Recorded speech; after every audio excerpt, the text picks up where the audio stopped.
ગ્રંથ પણ જીવ માત્રના કલ્યાણ કરનારા ઉપદેશવામાં સમાહિત છે. કદાચ કોઈ વૈષ્ણવ ન હોય છતાં એને એટલો જ ઉપયોગી જીવનમાં આવે એવો આ ગ્રંથ છે. તેવું આ શિક્ષાપત્ર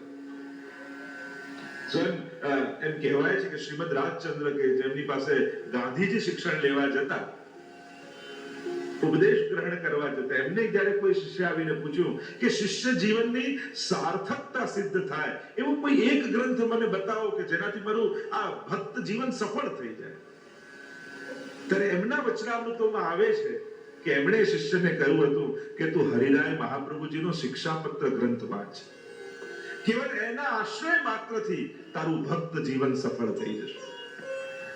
તો વિચાર કરો, આવા મહાનતમ સંતો પણ જે ગ્રંથનું પ્રતિપાદન કરે છે, અને એવો ગ્રંથ એ વૈષ્ણવ ધર્મનું ગૌરવ છે. શું તમારી અંદર એ પ્રશ્નો નથી જાગતા કે હું વૈષ્ણવ, મારું શું કર્તવ્ય, મારે કેમ ભગવાનને ભજવા, મારે કેમ માળા ફેરવવી, મારે કેમ સેવા કરવી,